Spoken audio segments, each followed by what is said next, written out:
제가 아마 점심을 2그릇을 먹을 것 같아요. 자, 18번 문제입니다. 매수신청 대리인 등록과 관련된 설명 중 옳은 것은 1번. 자, 매수신청 대리인 후 등록 신청하는 자는 지방자치단체 조례가 정하는 수수료 납부해야 된다. 이렇게 얘기하면 틀립니다.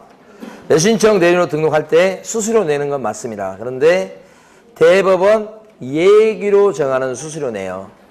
그래서 개공일 때는 2만원짜리, 법인일 때는 3만원짜리 정부 수입인지를 붙이게 돼 있어요. 그래서 지자체 조례 이게 틀린 거고요. 2번, 매수신청 대리로 등록하고자 하는 법인인 기업공인중개사의 경우 임원사원 전원이 경매에 관한 실무교육을 이수하면 된다. 그랬어요. 임원사원 전원이 아니라 대표자가. 그죠? 3번, 공인중개사인 기업공인중개사가 매수신청 대리로 등록한 경우에는 업무 개시 전까지 1억 원 이상 보호증 설정이 된다. 액수는 맞는데요. 매수신청 대리로 등록하기 전에 미리 설정이 되어 있어야 됩니다. 매수신청 대리인 등록되고 나서 그 다음에 업무 개시 전까지가 아니고요. 매수신청 대리로 등록 신청하기 전. 업무 개시 전이 아니고 더 빨리 해야 되는 더 빨리. 예. 어려워요. 3번. 기출문제에도 틀리게 나온 적도 있고 맞게 나온 적도 있고 그런데 어렵습니다. 3번. 4번. 매수신청 대리로 등록하고자 하는 개업공인중개사는 매수신청 대리인 등록 신청일 전 1년 내에 대법원장이 지정하는 교육기관에서 경매에 관한 실무교육을 이수해야 되겠다. 그랬어요? 맞습니까? 경매 실무교육 어디 가서 받죠? 법원 행정처장이 지정하는 교육기관이에요. 대법원장 아니고요. 5번. 민사집행 절차에서 매각과 관련해서 형법 제136조 위반으로 유죄 판결을 받고 판결 확정일로부터 2년이 경과되지 아니한 자는 매수신청 대리로 등록될 수가 없다. 이게 결격사유죠. 유죄 판결 받았다 이렇게 나오면 2년 동안은 결격자. 앞에 무슨 죄 이것은 시험에서는 의미가 없어요. 다 들어간다고 생각하시면 돼. 그죠? 5번이 정답. 자, 18-1번을 풀어보십니다.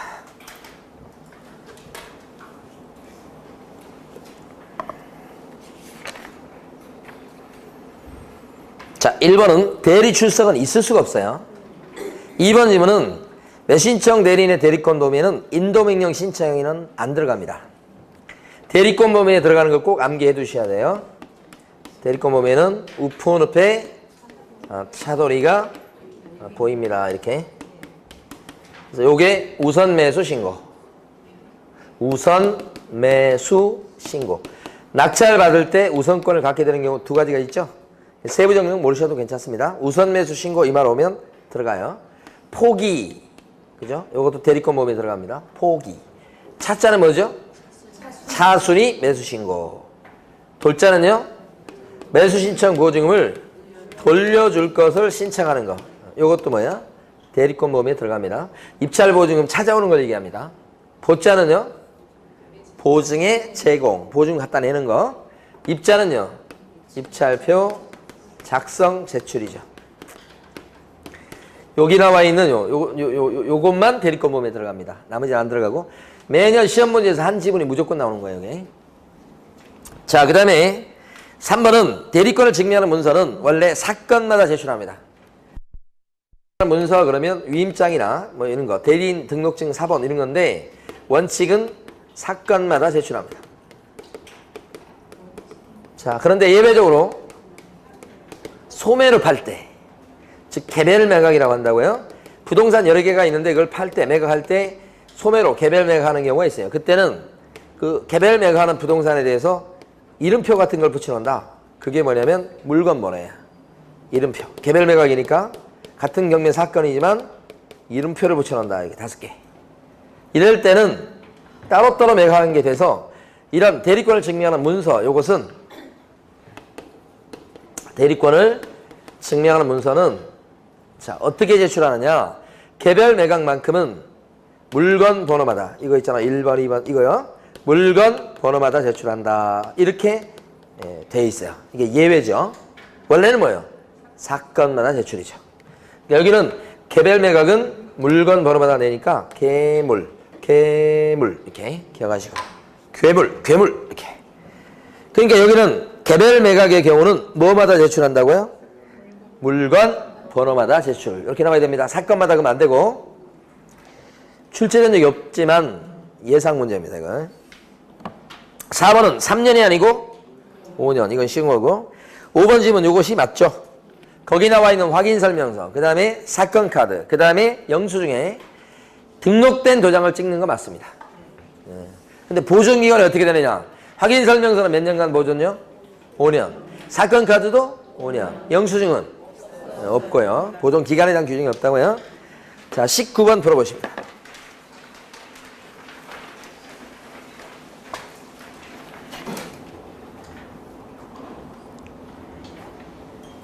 자, 19번의 기억과는 거기 나와 있는 보수에 대해서는 위임계약 전에 설명하는 것까지는 맞는데 확인설명서가 아니라 어디에 기록하죠?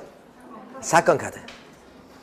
중개보수는 확인설명서에 기재합니다. 중개보수는. 근데 매수신청 대리인의 보수는 어디에 기재하죠? 사건카드. 2번 니은문이 틀린 것은 시도 조례가 틀렸습니다. 매수신청 대리인의 보수도 법정 한도가 있죠. 뭘로 정합니까? 예규죠. 대부분 예규. 예규에서 정한 보수표 범위 안에서 받는다. 이렇게 하셔야 됩니다. 예규. 3번은 디귿번은 맞습니다. 보수 지급 시기는 어떻게 되느냐? 대금 지급 기한일로 한다. 꼭 알아두시고 약정이 없을 때는 매각 대금 지급 기한일로 한다. 이렇게. 자, 이걸 갖다 틀리게 낼 때 자, 매각 결정 기일로 한다. 이렇게. 매각 결정 기일로 한다 그러면 틀립니다. 보수 지급 시기가 언제가 된다고요? 결정 기일이 아니고 뭐가 맞는 거예요? 대금 지급 기한일로 한다. 요게 맞는 거. 이러면 틀린 거 정확히 하셔야 됩니다. 맞게 나왔습니다. 작년 시험에. 법이 개정되고 나서 바로 나왔어요. 틀리게 나올 수 있습니다. 이제. 그 다음에 리얼번은요. 영수증은 사건 카드에 절해서 5년간 보존해야 된다. 그 뒤가 싹 틀린 거예요. 5년만 틀린 게 아니고 사건 카드에 철한다 이런 것도 없어요. 그러니까 정답은 4번이 됐습니다. 19-1번 풀어보십니다.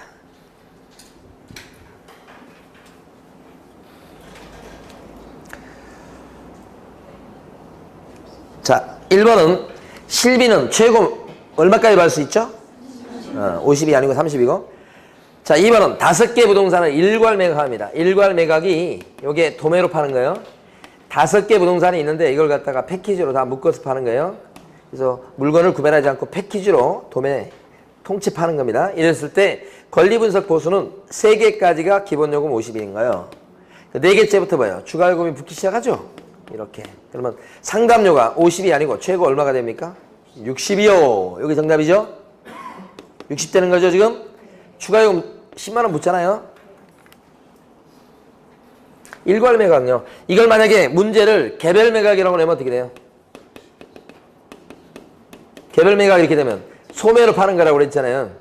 그러면 이때는 따로따로 매각을 하기 때문에 여기 이름표를 붙여놔야 된다고 그랬죠. 그래서 1번, 2번 이렇게 물건번호를 붙입니다.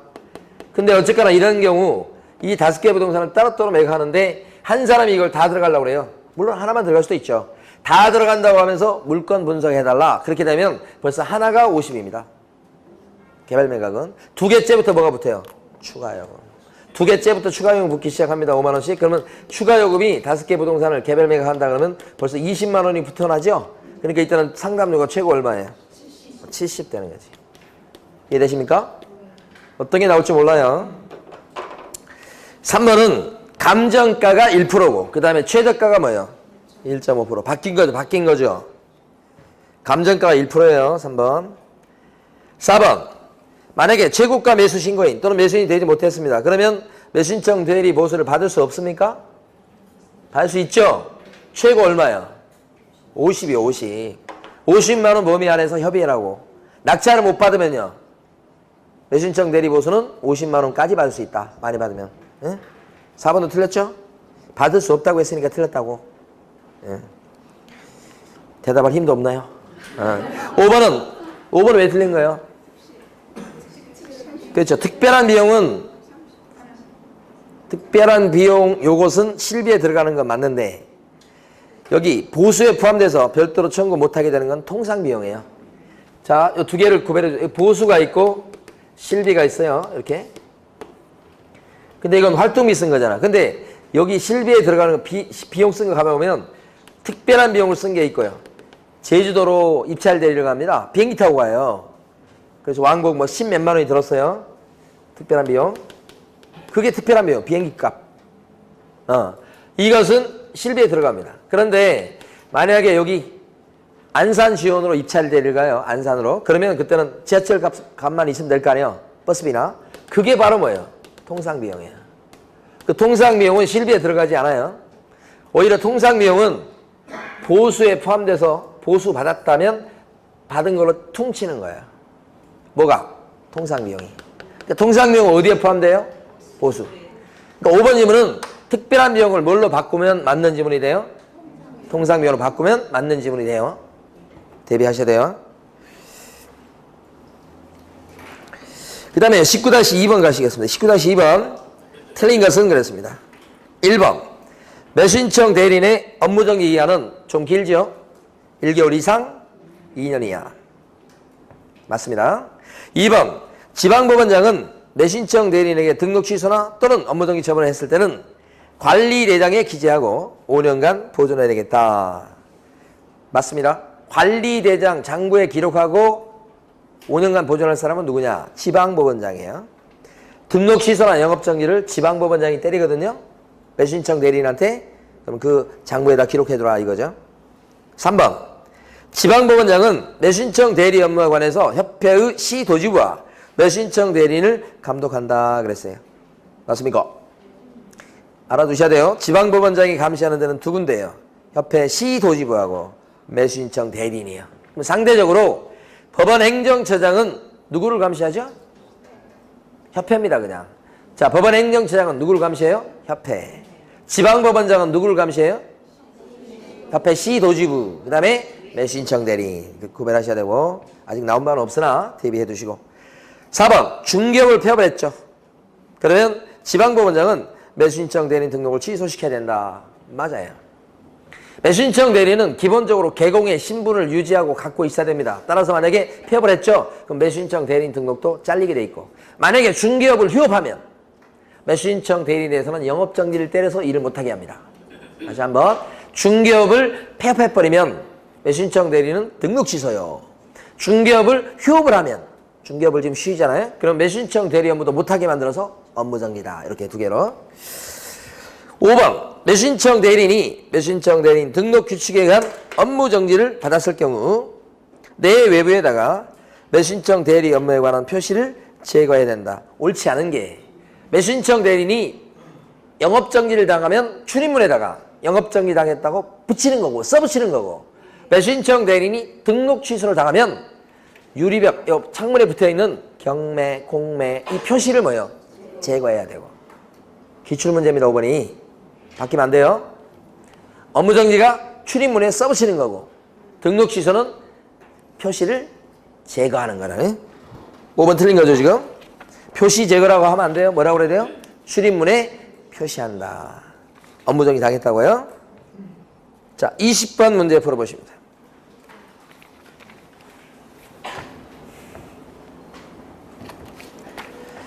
자, 1번은요. 허가 결정에 대해서 불만이 있는 사람은 항고할 수 있고, 그 항고는 언제까지 해야 되죠? 며칠 내에? 일주일 내에 해야 됩니다. 일주일 내에 하는데 만약에 항고했다 기각당하면 어떻게 되느냐? 채무자 소유자는 큰일 나는 거야. 공탁했던 항고 보증금을 다 떼어요. 돌려받을 수 없죠? 조문인데 아직까지 한 번도 출제된 적은 없습니다. 대비하실 조문이다 이렇게 보여요. 1번은 맞는 겁니다. 2번 배당 요구에 따라서 매수인이 부담해야 될 부담이 바뀌는 경우는, 일단 배당 요구했던 채권자는 종기가 지난 뒤에는 철회 못하죠. 그러니까 종기가 지난 뒤에는 철회 못한다. 이 끝부분을 기억하셔야 돼. 종기가 지났어요. 철회 못하겠죠? 네. 3번 배당 요구의 종기는 첫 매각일 이후가 아니고 뭐예요? 이전으로 법원이 날짜를 잡습니다. 첫 매각일 뭐라고요? 이전. 이 내용 자체는 4번이나 출제됐던 거예요. 이렇게 저렇게 틀리게 많이 났죠. 4번 매각기일과 매각결정기일의 공고는 매각기일에 몇 주 전에 공고죠? 2주 전 공고. 2주 전 공고. 이게 입에 붙어 있어야 돼요. 2주 전 공고. 2주 전 공고. 5번 확약 결정을 받은 매수인은 대금 지급 기일에 대금을 납부한다. 기일 그러면 안 되고 기한 내. 정답 1번이고요. 20-2번을 골라보십니다.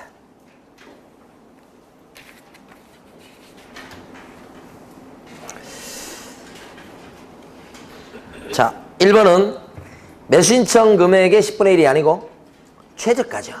최저 매각 가격의 10분의 1인 거죠. 10번 이상 나온 거예요. 2번은 공동입찰 들어올 때는 허가받습니까? 신고합니까? 신고예요. 3번은 표현을 좀 익혀주세요. 허가할 매수 가격의 신고 없이 매각기일이 최종적으로 마감된 때는 법원은 최저 매각 가격을 상당히 낮추고 그렇죠. 허가할 매수 가격의 신고 없이 매각기일이 최종적으로 마감된 때 이것을 유찰이라고 그래요. 아무도 안 들어온 거. 그때는 최저가를 상당히 낮추는 건 맞죠? 그리고 다시 하는 것을 세매각이라고 불러요? 재매각이라고 그래요. 세매각입니다. 그 재매각기일 여기 틀린 거죠? 4번 허가 결정에 대해서 이의가 있는 이해관계인은 항고를 언제까지 한다고요? 일주일 내에. 요거 맞는 거. 5번 농지 측은요 경매의 경우에 필요한데 언제까지 제출합니까? 매각기일이 아니고 매각 결정기일까지 제출하죠. 이것도 출제됐던 내용이요. 정답은 그래서 4번이고요. 자, 20-2번 풀어보시고.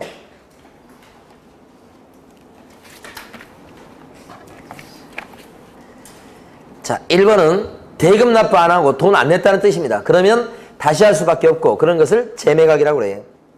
근데 이때는 돈을 안 내서 그렇지 최고가 쓰는 사람이 있었던 거 아니에요. 그러니까 최저가를 상당히 낮추고 20% 저감하고 이게 다 틀린 거지. 저감 없습니다. 종전 최저가로 다시 들어갑니다. 재매각은. 그래서 최저 매각 가격을 통상 20% 저감하여. 여기 다 틀린 거. 2번 좀 독특합니다. 불허가 결정 난 거에 대해서는 일주일 내에 항고할 수 있는 건 맞아요. 근데 이때 불허가 결정이 잘 안 나고요. 그 다음에 항고할 사람도 최고가밖에 없어요. 그래서 불허가 결정에 대해서 항고할 때는 공탁 안 합니다요. 그 연상해 보시면 불허가 할 때 불자가 아니 불자예요. 공탁을 하겠습니까? 안 하겠습니까? 안 합니다. 불허가 그랬을 때 항고할 때는요. 공탁 안 합니다. 연상하시고. 그 다음에 4번은 인도명령 신청. 그것은 3번이죠. 항고하고자 하는 사람은 최저가의 10%를 거는 게 아니고 항고 보증 공탁은요. 뭐의 10%인가요? 매각대금의 10분의 1이에요. 매각대금이 낙찰가요. 최저가 아닙니다. 요새 한 3번 나왔습니다. 한 번도. 한 번도 안 나오다가 최근에만 3번이요. 자, 그 다음에 4번은 대금을 완납하면 소유권 취득하고 그때부터 6개월 이내 인도명령 신청해야 되는 겁니다. 인도명령 신청은 간단히 끄집어내는 절차예요. 6개월 이내는 가능. 6개월 넘어가면 소송하셔야 됩니다. 그래서 간단히 끄집어내려면 6개월 내에는 인도명령 신청해야 되겠다. 요게 정답 맞는 거. 5번 질문은 대금을 납부하면 바로 소유권 취득하고 그렇죠? 그 기한이 만료돼야만 소유권을 취득하는 것은 아니에요. 그래서 이것도 이미 기출문제 한 2차례 정도 나왔던 내용이죠. 자, 21번 보시겠습니다. 경매 권리분석에 대한 설명 중 틀린 것은 자, 여러분들이 권리분석 쪽을 더 어려워하시는 것 같더라고. 지금 한번 풀어보시기 바랍니다.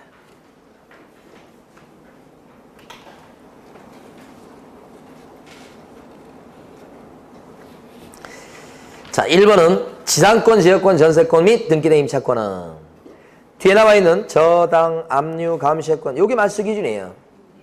거기에 대항할 수 없다는 얘기는 지상권이나 지역권 이런 것들이 후수인한 거야. 그러면 소멸이죠. 근데 그걸 모르더라도 대항할 수 없다는 표현에서 대항할 수 없으면 어떡하겠어요? 죽어야죠. 따질 것도 없이. 대항할 수 있다 그러면요. 살고요. 2번은 전세권이 최고 선순위야. 그러면 이건 입을 꾹 다물고 있으면 인수될 판인데 전세권자가 지금 뭐라고 하고 있어요? 배당 요구 나가겠다고 하고 있잖아요. 그러면 죽어야죠. 2번이 그렇게 시험에 잘 나옵니다. 3번은 책임이 있죠. 그러니까 낙찰자 매수인 입장에서 봤을 때는 자기 채무, 빚도 아닌데도 그 사람의 채권에 대해서 갚지 아니하면 비키라고 못한다 이거예요. 책임이 있다는 거지. 4번은 선순위 담보물건이 있어요. 맨날 이 구조거든요. 선순위 담보물건이 있다는 얘기는 저당권이 있는 상태라고요. 선순위. 담보물건 그러면 저당권 생각하시면 돼요. 근데 경매 개시결정 등기보다 앞섰대요. 경매 등기보다, 이게 최고 선순위고, 경매 등기보다 앞선 제3자의 권리가 있다. 제3자의 권리가 임차권 같은 거 생각하시면 돼요. 이게 1등, 이게 2등, 여기 3등 이렇게. 그 말소 기준은요. 얘가 될 수도 있고 얘가 될 수 있는데 얘는 아니고. 뭐 둘 중에서 뭐예요? 빠른 거 하나만 되는 거죠. 그럼 여기 뭐예요? 말소 기준. 없어지기 시작하죠? 여기는 대항력이 없는 것입니다. 이렇게. 인수될 게 없죠? 근데 4번에서는 지금 제3자의 권리는 저 임차권을 얘기하는데 거기에 인수된다고 돼 있잖아 지금. 인수 안 돼요. 문제는 맨날 이 구조입니다. 그래서 함정이 뭐냐? 얘보다는 빨라. 그러면서 여러분을 유혹하는 거야. 얘보다는 빨라. 인수될 것 같죠? 근데 얘 앞에 얘가 있어요. 그러면 이건 소멸이야. 인수가 안 되고. 응? 그 다음 5번. 최선순위 담보가등기는 말소 기준이요. 항상 소멸이에요. 부동산 매각에 의해서 무조건 소멸된다. 후순위는 말할 것도 없고 최고 선순위 담보가등기도 소멸이요. 자, 밑에 보시겠습니다. 보충님은 압류력이 발생된 이후에 경매 목적물을 차지한 유치권자는 낙찰자 매수인에게 유치권 갖고 대항할 수 있을까요? 안 되지. 대항할 수 없다고 그랬으니까 동그라미겠네요. 2번 압류채권자의 우선하는 권리는 저거예요. 저거. 압류채권자 이거라고 봐요. 압류채권자의 우선하는 권리는 임차권 같은 거 생각해 보세요. 저당권 등 매각으로 소멸하는 권리. 이게 한 묶음이에요. 저당권 등 매각으로 소멸하는 권리. 이거 말소 기준이란 뜻이에요. 저당권 등 매각으로 소멸하는 권리에 대항할 수 못하면 그러면 뒤에 온다는 거예요 이게. 그럼 당연히 몰라도 대항하지 못한다는데 살아남을 리가 있겠어요? 대항하지 못하면 죽어야 될 거 아니에요. 뭐가 어렵다고 그런 거예요 도대체. 3번 등기부에 최선순위 권리인 저당권 앞에 최선순위라고 표현하고 있는데 그 뭐 최선순위라는 표현을 최선순위 표현을 쓰면 안 되는데 사실은 얘 앞에 뭐가 있다고요? 압류 등기. 그러니까 1번, 2번 이런 뜻이야. 의미 자체가. 그러면 말소 기준은 둘 다 될 수 있는데 둘 중에 누가요? 그렇지. 이 압류 등기가 말소 기준인 걸 아시면 항상 소멸이에요. 말소 기준은 어떤 특징을 갖고 있어요? 항상 소멸. 그리고 배당에 줄 서는 거지. 압류 등기 인수단위요. 틀렸죠? 틀린 거예요. 자, 22번 문제를 풀어보시는데 문제를 하나 수정해야 되겠습니다. 22번 문제 보면 문제가 뭐라고 되어 있냐면 재정 목적에 공인중개사법의 재정 목적에 해당하는 것은 이렇게 되어 있죠. 해당하지 않는 것은 이렇게 고쳐놓으세요. 해당하지 않는 것은 자 골라보세요. 공인중개사법의 목적은 4가지죠. 공인중개사의 업무 등에 관한 사항을 정해서 그 전문성을 제고하고 부동산 중개업을 건전하게 육성해가지고 국민경제에 이바지함을 목적으로 한다. 이렇게 목적이니까 정답은 5번이죠. 22-1번을 풀어보시고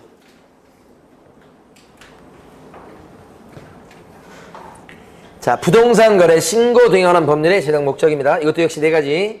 부동산 거래 등의 신고 및 허가에 관한 사항을 정해서 두 번째 목적이 뭐죠? 건전한. 또요? 세 번째, 투명한 부동산 거래 질서를 확립해서 마지막, 국민경제에 이바지함을 목적으로 한다. 그죠? 시험 보기 직전에 반드시 지금 암기를 다 하기 힘드시면 반드시 한번 읽어보시고 목적 2개를 꼭 읽어보시고 시험을 치르시라. 목적이 나올 가능성이 꽤 높아 보입니다. 여기서는 정답이 몇 번이냐면 3번이죠. 3번에 나와 있는 이 중개업의 건전한 육성은 아까 위에 나왔던 공인중개사법의 제정 목적에 나오는 거죠. 네, 그래서 2개를 섞어서 낼 가능성이 높아 보입니다. 자, 22-2번요. 정책심의위원회에 관한 설명 중 틀린 것은 1번. 공인중개사 정책심의위원회는 국토교통부에 둘 수 있다. 맞습니다. 국토부가 정책을 펼치는 데 아닙니까? 그래서 거기 심의위원회가 있어요. 2번. 위원장 1명을 제외한 7명 이상 11명 이내의 위원으로 구성한다. 구성원, 그쵸? 7명 이상 11명 이내인데 위원장 포함한 숫자입니다. 그래서 4, 7, 11 이렇게 기억하시고 그 다음에 위원장은 누가 됩니까? 동그라미 3번 1차관. 근데 구별할 거 위원은 누가 임명합니까? 동그라미 4번 국장이 임명합니다. 위원을 임명하는 사람은 국장인데 위원장은 누가 돼요? 1차관. 구별하시고 5번은 중개보수 변경에 관한 사항도 심의사항에 해당된다. 심의사항 4가지 암기했었죠? 어떻게 암기했습니까? 정책 심의사항 4가지. 정책, 손좀, 보, 시, 유 이렇게 암기했었죠? 손자가 뭐죠? 손해배상 책임, 보호자에 관한 사항. 보가 뭐죠? 지금 나와 있는 보수 변경. 그 다음에 시가요? 시험제도. 유가 육성이죠. 중개업의 육성에 관한 사항. 4가지가 심의사항. 근데 이 4가지를 갖다가 심의해가지고 의결한 게 나오면 요 중에서 시도지사가 이유 불문한 거 무조건 따라야 되는 게 하나 있죠. 여기서 결정했다가 뭐 무조건 따르는 거. 시험제도죠. 응? 그래서 이때는 무조건 시도지사는 따라야 된다. 옛날 그 북한이 외치던 구호 중에 당이 결심하면 뭐 그런 거 있잖아. 그런 거 있잖아요? 뭐 인민들은 무조건 따른다 그런 거 구호 있지 않았어요? 북한에 대해서 관심이 없으시군요. 당이 결심하면 우리는 한다. 이렇게 당이 결심하면 우리는 한다. 그것은 여기서 결정되면 시도의사는 무조건 따라야 된다. 이게 출제됐었어요. 자, 그 다음에 틀린 게 2번이고요. 용어의 정의 갑니다. 23번 풀어보시고 25번까지 오늘 할 겁니다. 무슨 일이 있어도. 자, 23번 풀어보시고.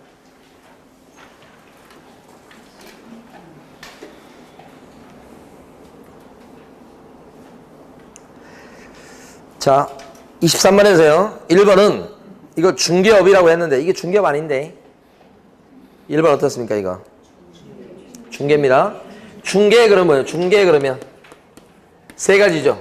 3조에 규정된 중개 대상물에 대해서 거래 당사자 간의 매매, 교환, 임대차 그 밖에 권리의 득실 변경하는 행위를 알선하는 거. 이게 중개. 중개업은 뭔가요? 4가지를 갖춰야 되죠. 다른 사람의 의뢰를 받아가지고 일정한 보수를 챙겨가면서 중개하는 것을 영업으로 하는 거. 이렇게 4가지입니다. 중개업이다 그랬을 때요. 이렇게. 그러니까 중개하고 중개업을 잘 구별을 해 두셔야 되겠죠. 자, 2번 지문은 공인중개사다 이렇게 되면 공인중개사는 이 법에 의해서 공인중개사 자격을 취득한 자 이렇게 하는 거죠.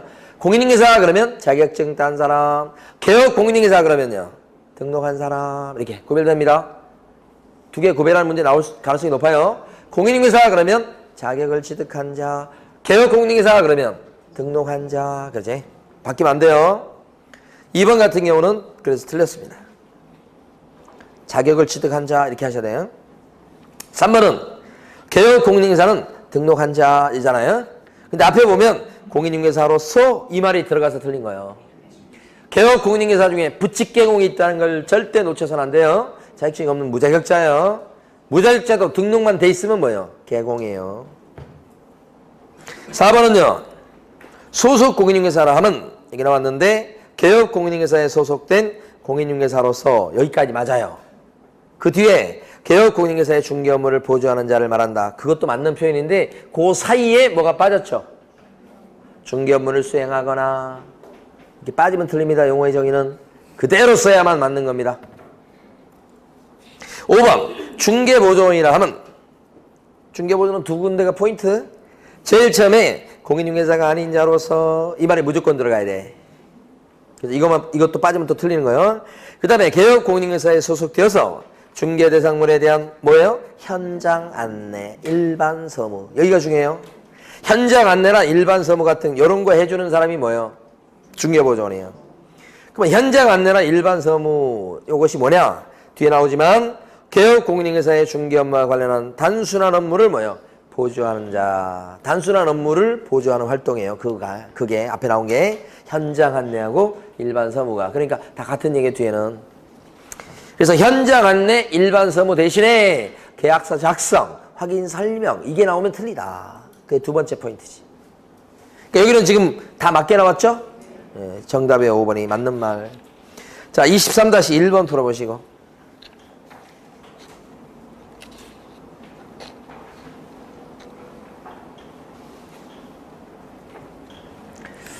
이 중개업과 관련해서는 네 가지 중요한 판례를 아셔야 됩니다. 첫 번째, 우연히 했다 그랬을 때는 계속 반복 성향이 없기 때문에 중개업이 될 수가 없다. 그 다음에 보수를 갖다가 받기로 약속을 하거나 또는 요구했다. 그런 상태에서는 현실적으로 받지 않았기 때문에 그 활동은 중개업이 될 수가 없다. 따라서 이때 혹시 무등록 상태에서 그렇게 했을지라도 이 사람을 갖다가 무등록 중개업자로 처벌할 수는 없다. 중개업이 아니어서. 그 다음에 금전소비대차에 부수해서 이렇게 중개를 했다. 저당권 설정 행위를 알선했다. 그러면 그걸 의뢰받아서 보수를 챙겨가면서 영업적으로 했다면 그런 활동도 당당히 뭐요? 중개업에 들어간다. 컨설팅에 부수해서 부동산 컨설팅에 부수해서 조그맣게 중개를 했을지라도 의뢰받고 보수 챙겨가면서 영업적으로 했다면 이런 활동도 당당히 중개업에 해당된다. 이 네 가지를 알아두셔야 되죠. 그래서 1번 같은 경우는 중개업이 됩니다. 그렇죠? 2번 같은 경우는 중개업이 안 됩니다. 또 요구 약속만 갖고는 안 되죠. 2번. 3번 우연히 했기 때문에 중개업이 안 됩니다. 4번은요. 등록 안 했지만 딴 사람의 의뢰가 있고 보수 챙겼고 중개를 업으로 했으니까 중개업 됩니다. 5번은요. 컨설팅에 부수해서 중개활동을 하고 막 그래도 중개업에 해당될 여지가 있죠. 그렇다고 해서 중개업에 해당하지 않는다고 볼 것은 아니죠. 5번이 맞는 거? 네. 자, 24번 문제를 풀 텐데 중개상물 또는 중개상 권리가 되는지 안 되는지 여러분이 답을 해보세요. 기억번은요? 됩니다. 임야죠. 임야. 되죠? 니은번은? 안 되고. 디귿번은요? 판례이긴 하지만 됩니다. 리을번은 중개상 권리가 됩니까? 등기된 환매권은 양도가 가능하죠? 환매권자 바뀔 수 있잖아요. 됩니다. 분묘기지권은요? 안 돼요. 상가 권리금은? 상가라고 착각하시면 안 됩니다. 권리금이요? 안 되고. 시효번은요? 가압류가 붙어있지만 됩니다. 이응번은요? 되고. 광업권은? 안 됩니다. 광업재단이 되는 거고요. 가식의 수목은요? 동산에 불과합니다. 안 되고요. 사유하천은요? 사유기 때문에 됩니다. 국유 하천이 안 되는 겁니다. 바다 이런 게 안 되는 거고. 무허가 건물은요? 건물이에요. 됩니다. 그래서 5번 7개입니다. 24-1번은 생략하겠습니다. 다 푸셔요. 너무 쉬워요. 자, 마지막으로 25번을 볼 텐데요. 틀린 것은 모두 몇 개인가 그랬습니다. 지금 일단 골라보시고 박스에 있는 거 골라보십니다.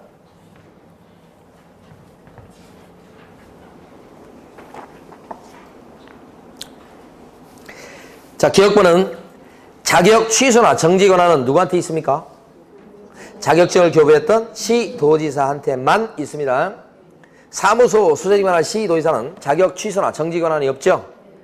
그래서 만약에 사무소 수재직만한 시도지사가 자격 취소나 정지 사유를 발견하면 자기 입으로는 자격 취소나 정지 권한이 없기 때문에 자격증을 교부한 시도지사한테 권한 있는 사람한테 이렇게 알려주게 돼 있죠. 자기가 못 때리니까. 어쨌든 기억권은 자격증을 교부한 시도지사만 권한이 있기 때문에 틀립니다. 니은번 사무소 수재직만한 시도지사는 이 사람이죠. 자격 취소 및 정지 처분을 모두 이행한 후 자격 취소나 정지 못한다고 그랬잖아요. 그러니까 자격 취소나 정지 처분을 모두 이행한 후가 아니라 자격 취소 및 정지 처분에 필요한 절차를 모두 이행한 후라고 하셔야 맞습니다. 니은번 어렵습니다. 어렵지 않은 게 하나도 없지만 니은번 더 어렵습니다. 자격 취소 및 정지 처분에 필요한 절차를 모두 이행한 후 누구한테 통보합니까? 자격증을 교부한 시도의사한테 통보하면 여기서 자격 취소나 정지를 때리는 거예요. 통보할 때 여기서 이렇게 통보합니다. 여기서 이렇게 통보한다고 사자 이렇게. 그러니까 필요한 절차를 모두 이행할 사람은 둘 중에 다르면 누구예요? 다르다면 둘 중에 누구예요? 필요한 절차를 모두 이행할 사람은 둘 중에 누구냐고.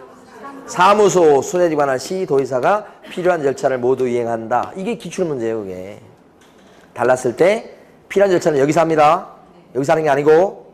그게 기출문제라니까. 최근. 디귿번 등록관청은 소공에 대한 자격 취소 및 정지 사유 중 어느 하나에 해당하는 사실을 알게 되었을 때는 지체 없이 그 사실을 시도의사한테 통보한다. 어려운데요. 등록관청이 적발했을 때 시도의사한테 이렇게 알려주게 되어 있는 것은 어떤 경우냐면 자격 정지 사유만 그렇습니다. 자, 어떤 분은 막 저한테 오셔서 막 따지셔요. 자격 취소 사유는 왜 이건 통보 안 하냐고 막 하면서 따지는데 제가 만든 게 아니고 법이 그렇게 돼 있어요. 저한테 따질 문제가 아니에요.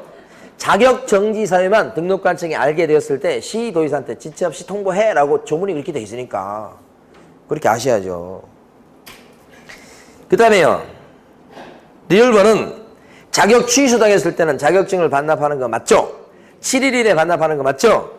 그럼 리얼번이 맞는 건가요? 틀렸잖아요. 그런데 등록관청에다 반납하는 거 아니죠. 어디에 반납하는 거예요? 자격증을 교부했던 시도지사한테. 그냥 시도지사한테 반납한다. 그것도 맞다고 봐야 돼요. 미음번요. 자격 취소 및 정지 처분을 하고자 하는 시도지사는 청문을 실시해야 되겠다. 자격 취소할 때나 청문하는 거죠. 자격 정지는 청문 없죠? 그래서 다 틀린 거예요.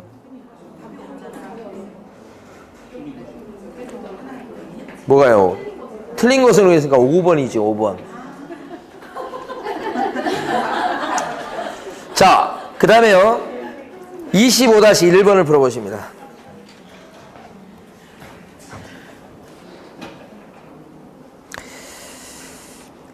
자, 25-1번 자격정지 사유를 반드시 암기하셔야 돼요. 분명히 시험에 나옵니다. 암기하실 때는 자정에 이소란 사람이 거금을 갖다가 확인하고서 날인할 건데 날인 안 했습니다. 이렇게 하는 겁니다. 자격정지 사유. 이게 전부 다 누가 얻어맞는 것이죠? 소공이. 자, 요 소공이 어떻게 했다는 거예요? 이중소속. 2개 이상의 사무소에 소속된 겁니다. 실제 지문에 이렇게 나올 수 있습니다. 아라비아 숫자로. 그 다음에 거자는 뭐죠? 다운계약서나 업계약서 쓰는 거죠? 거짓기재. 그 다음에 또요? 이중계약서 작성도 여기 들어갑니다. 이렇게. 다운계약서 쓰거나 이중계약서 작성했다. 그죠? 이렇게. 어젠가, 그젠가 저희 집사람이 옛날에 한 7, 8년? 한 10년 전에 그때 집 팔면서 다운계약서 썼다고 고백하더라고요. 저한테. 다운계약서 그때 썼다고. 그래서 제가 대답해줬죠. 좀 있으면 잡으러 올 거라고. 그래서 되게 겁나야 하더라고요. 네. 다운계약서 쓴 거 얘기하는 겁니다. 이게. 금자가 뭐예요? 금쟁이. 7가지 금쟁이. 자, 확자는 뭐예요? 확인 설명을 잘못한 거지. 누가 잘못했다고? 소공이. 자, 인자는요? 인장 등록 및 사용할 의무 위반. 그죠? 그죠? 인장을 등록하지 않거나 또는 등록된 인장을 안 써먹었다. 그러면 자격정지. 기간이 6개월 이하죠. 그 다음에 요건 뭐예요? 서명 및 날인할 건데 날인 안 했다. 근데 여기서 중요한 것은 서명 날인토록 되어 있는 서류가 2개밖에 없죠? 하나가 뭐죠? 거래계약서. 또 하나가 뭐죠? 확인설명서. 이 2가지에다가 서명 및 날인할 때 안 하면 자격 정지. 이렇게 되는 겁니다. 그런데 이 중에서 보면 6개월 이하인데 구체적으로 형평성 때문에 기준기간을 정해놓은 게 있죠. 앞에 3개가 기준기간이 몇 개월이요? 6개월. 뒤에 3개가 3개월. 그죠? 그럼 이때는 무조건 3개월 때리라 이게 아니에요. 기준기간 기준에서 2분의 1 범위 안에서 조금 더 때리거나 가중이라고 하죠. 조금 덜 때리거나 그죠? 그게 있을 수 있어요? 2분의 1 정도 폭을. 네. 그렇지만 이때는 무겁게 가중 처벌한다고 해도 절대 6개월을 초과할 수는 없다. 그죠? 시험에 잘 나오는 건 뭐냐면 6개월짜리냐 3개월짜리냐 구별하는 거야. 여기서 지금 2번에 나와 있는 자격정지 기간 중에 중개업무를 본 소공, 이 말은 자격정지 사유를 뛰어넘어서 자격 뭐요? 취소가 되는 겁니다. 이거. 나머지는 다 자격정지죠. 근데 1번은 기준기간이 몇 개월짜리인가요? 1번 3개월짜리입니다. 이거 확자입니다. 확자. 그 다음에 3번은요.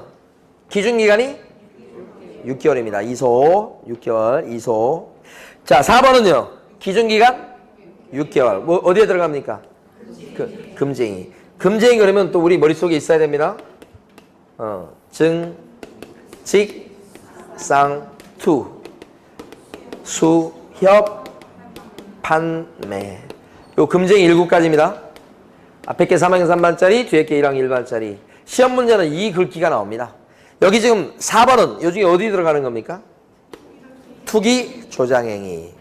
그죠? 소공이 금쟁이 저질렀다는 겁니다. 그때는 기준기간이 뭐예요? 6개월짜리입니다. 5번은 어디에 들어가죠, 여기서? 이중계약서, 작성. 그러니까 거에 들어가는 거죠? 기준기간 몇 개월짜리? 6개월짜리. 여기 기준기간 문제는 안 물어봤습니다만은 이걸 통해서 기준기간을 꼭 알아두셔야 돼요. 6개월짜리, 3개월짜리. 자, 밑에 있는 보충질문 3개를 하고 수업을 마칠 텐데, 보시면, 무자격자가 공인중개사의 업무를 수행했는지 여부는 외관상 공인중개사가 직접 업무를 수행하는 형식을 취했는지 여부에 따라서 판단한다. 외관이나 형식 가지고 판단하면 안 되겠죠. 어떻게 판단해야 돼요? 실질, 그죠? 자, 외관이나 형식에 따라서 판단하는 게 아니고 뭐에 따라 판단한다고요? 실질. 그냥 상식적으로 생각하시면 돼요.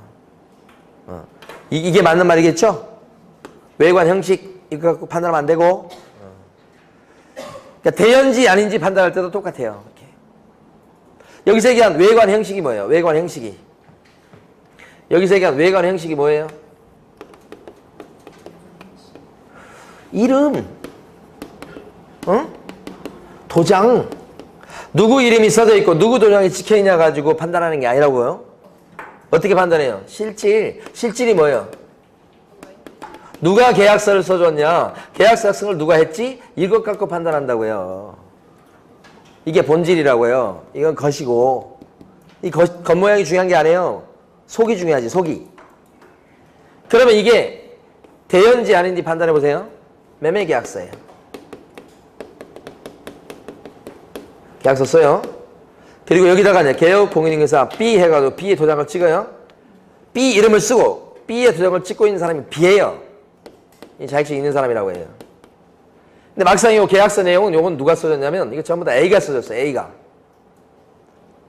그리고 이 사람이 이제 자격증 있냐 그랬더니 이 사람 자격증 없는 사람이야.